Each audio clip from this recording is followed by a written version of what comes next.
Hello, this is Seher from EasyPC, and welcome to this video which says 4 levels of protein structure.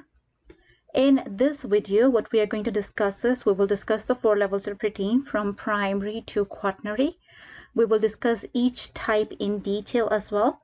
We will discuss all the amino acids that is going to disrupt these structures and all the bonds that are going to stabilize these structures. Okay. In the end, I also put 5-second quiz, so please take that quiz. You can assess yourself. So let's start. The 4 levels of protein structure contains primary structure, secondary structure, tertiary structure, and quaternary structure. In primary structure, we have 2 amino acids. Now you remember this fork structure. If not, and you're watching this video for the first time, please watch my first 2 videos. That is on the topic of protein structure and functions part 1 and protein structures and functions of part 2. In those videos, we discuss in details why we are looking these amino acids in the form of a fork. Okay? So the bond that is making in between these 2 amino acids is basically called peptide bond. Now, all the amino acids that is going to connect with each other, they can make a chain like this. And the chain is called polypeptide chain. We can also see that structure in the form of circles like this. Now, this chain-like structure is going to make more configurations, and it will go into the category of secondary structure. So we have 2 secondary structures here. One is called alpha helix. The other one is called beta plated sheets. Now, these secondary structures, when these 2 structures combine together, they form the tertiary structure called motifs, and motifs together form a domain. In quaternary structure, we can have more than 1 domain in it.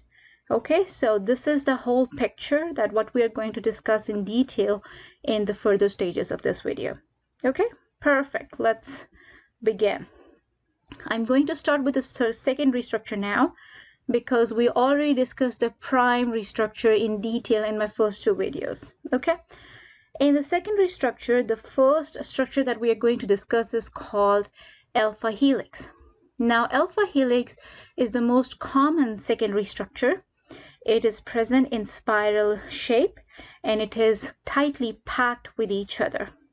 Now, look at the structure. You can see the black circles here, right? This black circle is basically showing you the side chain that is present on the outer surface of this alpha helix. It means side chain is not interfering in the conformation of alpha helix. Okay? The bond that is giving the stability to this alpha helix is called hydrogen bond. And this bond is made within the backbone, not with the side chain. Okay? This structure is highly organized structure. Why I'm saying that? Because it has some kind of patterns in it. The first pattern is we have the hydrogen bond formed 4 amino acids apart. How is it possible? Look at the picture. This is the amino acid 1. This is the second. This is the third. And this is the 4th. You can see in the picture clearly that the carboxylic group of the first amino acid is making a hydrogen bond with the amino group of the 4th amino acid. Okay, so this is a highly organized structure. We can also see that each turn of alpha helix contain 3.6 amino acids apart from each other. So they are not making randomly there. They are highly organized there. Okay. The next thing that we're going to discuss is all the amino acid that is going to affect the structure of alpha helix. The first amino acid that we are going to discuss is called proline. Now look at the structure. The amino group that is present there is not free. It is attached within the structure, right? And the dimer structure, it has a bulky group there, so it's not compatible with the alpha helix. The second structure we are going to talk about here is called tryptophan. Again, tryptophan have a really high or bulky side chain there, and it causes a steric hindrance in alpha helix, so it's not compatible with it. The third amino acid that we're going to discuss is called valine. Now, valine have a branch side chain. Again, it causes steric hindrance in alpha helix.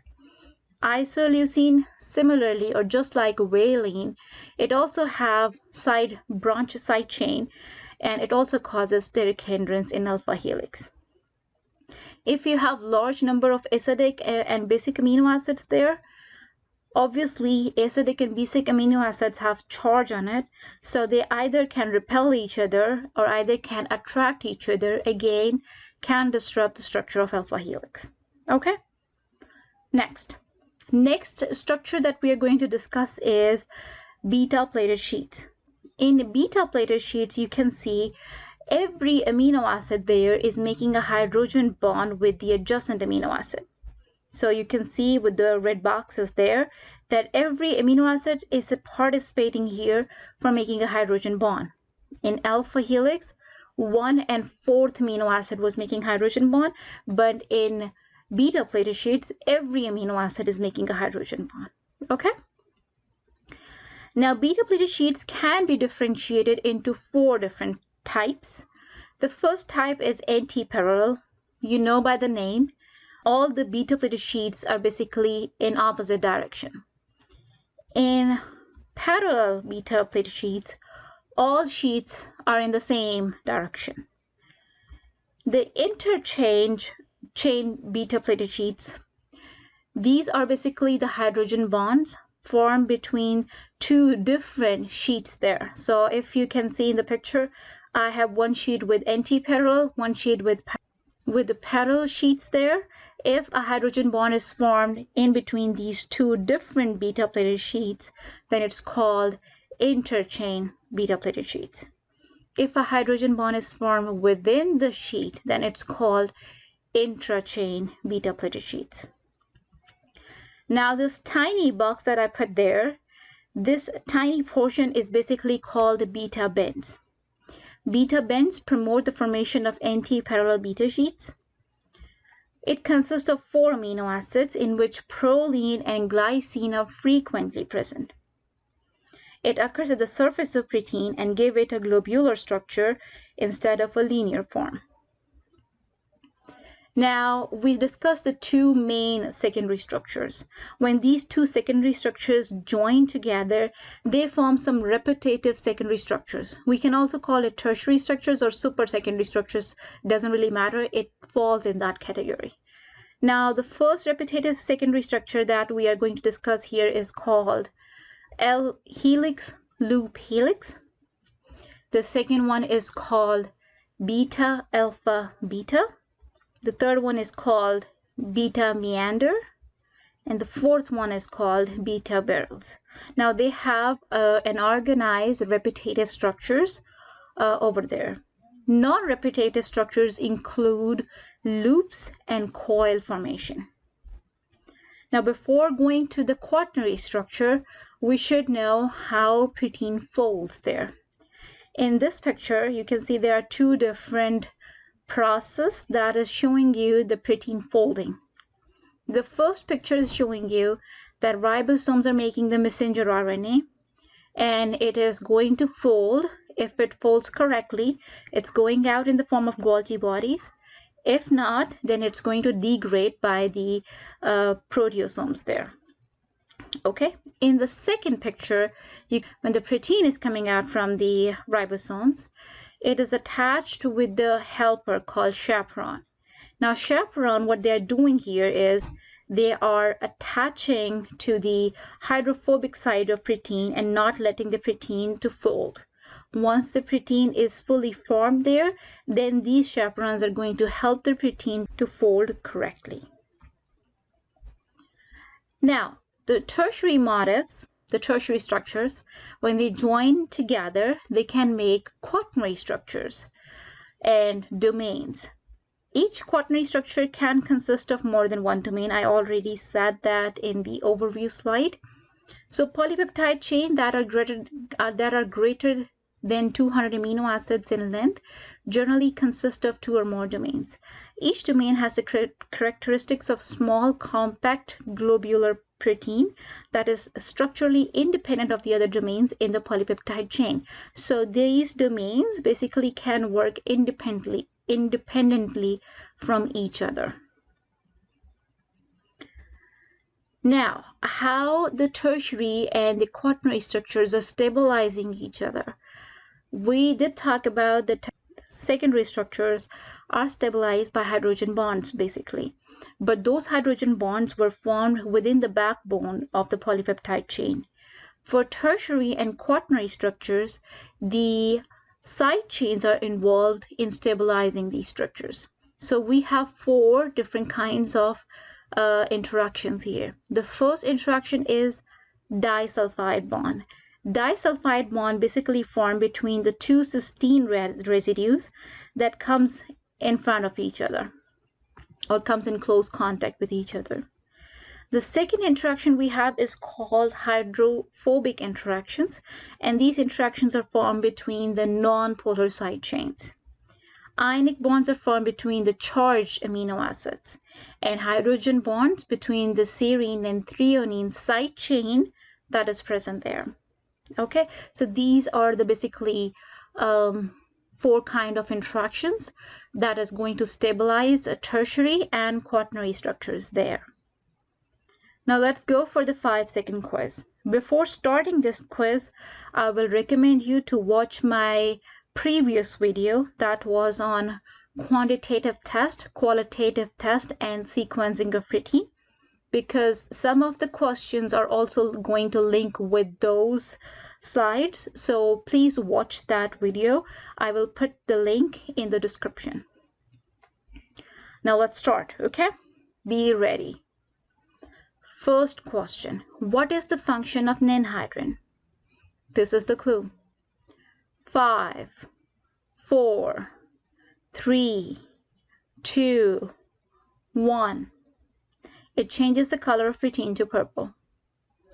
Second question is, what is the name of the molecule that cuts amino acid from N-terminal?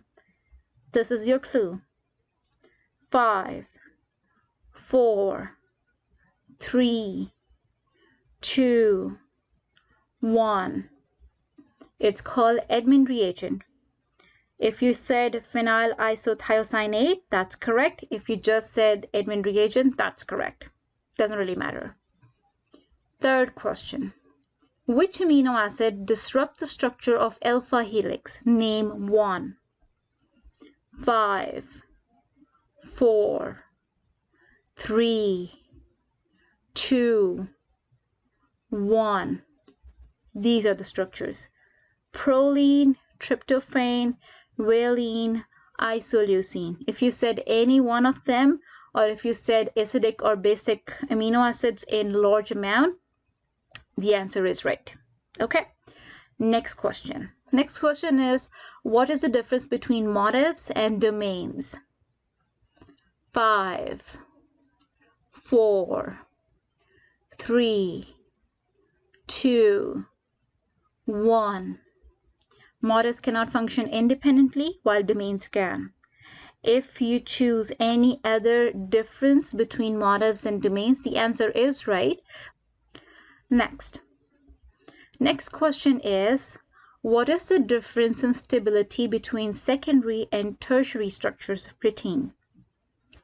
5, 4, 3, 2, 1. In secondary structure, the hydrogen bonds form in the backbone. In tertiary structures, side chains are involved. If you said any other difference there, your answers will be right, but I focus on this thing first, so that's why I put this answer here. Okay? Thank you very much for watching this video. If you like it, please like it. Put it in the comments how you find it. If you think I'm doing something wrong, please give me suggestions. What should I put in the slides to make it better? And please subscribe my channel. Thank you. Bye-bye.